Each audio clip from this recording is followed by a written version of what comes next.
Hey everyone, my name is Veronica and I'm so happy to be with you today. Today, Padme is joining me for a video. I thought this was the perfect angle because she's right behind me, so let's hope she stays for the whole thing. Okay, so what are we going to be talking about today? Today I am going to be helping you with your specific person. It was actually a video suggestion from Ryan, so this video is dedicated to Ryan. Let's talk about how to effectively attract someone to beg to be around you.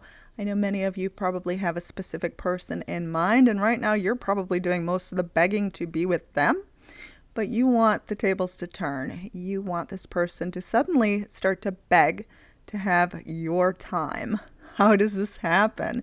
It does happen. I have seen the difference when I've had a specific person in my life and I've been doing all the wrong things, and then suddenly I do all the right things. And then they start to change in a different way. Yet they're the same person.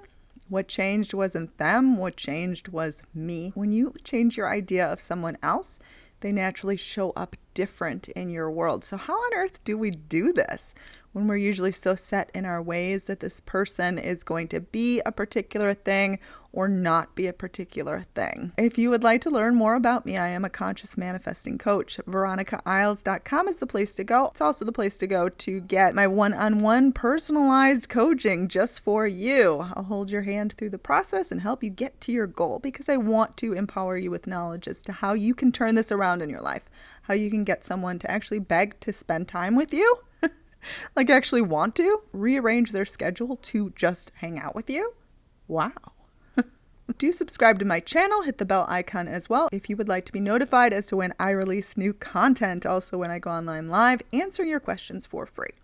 So how do I know this advice works? Well, I've done it before in my own life, and I also help thousands of other people. I don't even know how many people I've helped over the course of my coaching, but it's been a lot more than I can possibly remember, and I know it works every single time when done properly. So we're going to change our idea of someone else, not force them to change. No, we're not trying to force someone to change, but instead we are doing the changing. So the power is all in your control. The control to have someone beg to hang out with you is actually in your hands. I know it doesn't feel like it's in your hands, but adjusting that idea, even to just start by saying, you know what, maybe the power is all within me. Maybe I've been lying to myself, saying that things are hopeless, things are helpless, when maybe there is a solution. Because you know what? There's a solution to every single problem. Every single issue has a solution, even things with your specific person. So we're going to adjust the idea of what they think of you. Yes, your idea of them thinking of you. Something fun that you can do is you can either visualize, script a story, or just say things out loud about how you imagine them right now, thinking of you. Tell a story about this person actually wanting to spend time with you. You can imagine them, whatever you imagine them doing, because right now you're imagining them doing something in their time. We usually imagine someone ignoring us, especially if they're not wanting to spend time with us. We're usually spending a lot of our time imagining them off ignoring us or with other people. They're like better looking or funnier or thinner or whatever. Instead of wasting our time doing that, because that's just silliness and that will not get you to your goal, we're going to imagine them actually planning, rearranging their schedule, scripting ideas in their mind of what to say to you to convince you to spend time with them. Now, this is an exercise that you can do once, you could do every couple days. Don't go overboard and do it like 24/7, because then how can it actually happen? But you're going to just script in your mind or visualize. Right now, when you think of them, what they're doing, instead of imagining them ignoring you, you're going to imagine them missing you, wanting to spend time with you, planning to spend time with you, rearranging their schedule to spend time with you. Honestly, the list is endless. But gravitate towards the ideas that feel approachable to you. Don't script them doing something that feels so out of the ordinary that it doesn't even seem realistic at all. Use things that are approachable. But definitely make them different from what you have been thinking of, and especially evidence to support them ignoring you. Because the opposite of begging to spend time with you is ignoring. So we don't want to imagine them ignoring you or off with other people or potentially meeting someone else or any of this garbage. We want to imagine them like planning to see you. Now, I know you're probably saying, well, if they really wanted to see me, they could have already picked up the phone. They could have already sent me a message. There's no evidence to support that they could possibly be doing this, so why on earth would I do that? Well, there's never going to be any evidence first. It's just not going to happen. The evidence comes after you plant the seed. So it's time to plant the seed that they're actually going to do this, that they actually can be capable of this. Because right now you are scripting them as the villain of your story. The person that is ignoring you, the person that doesn't want to hang out with you, the person that doesn't want to beg to spend time with you. In fact, you're scripting the story as you're the one that's begging to spend time with them. So reverse the roles a little bit. See how it feels. It feels really good. You could even imagine you like denying them and this person like crying because they can't spend time with you, or feeling bad about themselves because they can't spend time with you, or feeling guilty because they've hurt you so badly and they can't spend time with you. So let's change things around a little bit. Let's start to gravitate towards a new idea, a new vibration, a new feeling, a new rhythm, because that feels so much more empowering. Even if you think it's not going to cause any sort of result or it's worthless, like do it anyway. Because once you start to get the proof, you'll be like, hey, why didn't I do this sooner? Now, another thing that you can do is definitely only contact them if you are unattached about it. I never say do like 30 days of no contact where you ignore them, but you never want to contact them in a needy way. If you are looking for them to beg to spend time with you, you contacting them is not going to create that result. Like, it's just not. If you want to contact them, ask yourself why you're doing it. And if you're honestly trying to get someone to beg to spend time with you, you can't be the one initiating the contact.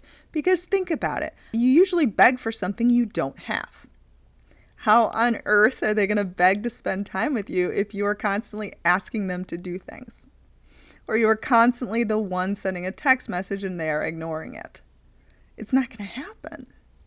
So whatever you have been doing and it's not been getting any results, you need to stop, because it's not going to fix it. And you may say, well, if I don't contact them at all, then they'll forget about me. And if that is your go-to thought, then you need to spend some time building up your idea of self, building up your idea as to why you are unique, wonderful, one of a kind, and why anyone would want to beg to spend time with you. Because if you are unable to think of anyone as being capable of begging to spend time with you, then how on earth is your specific person going to? I'm not asking you to go general. I'm asking you to place all the focus, all of the feeling on you, generating this idea of, you know what, I'm special, I'm worth it. If I stop contacting them, they are going to want me all the more. Now, I'm not saying you have to stop contacting them, because I never say to play games, but what you have to do is you definitely have to break free from whatever you have been doing that hasn't been working. So ask yourself, what can I do that's different? What can I do that's empowering? Usually just focusing more on yourself, or focusing on things that make you feel good, or feel like you're lovable, or feel your worth, or feel your value, will go a really long way. Now, what else can we do to get someone to beg to want to be with us? Well, we can get rid of our neediness and our desperation for it.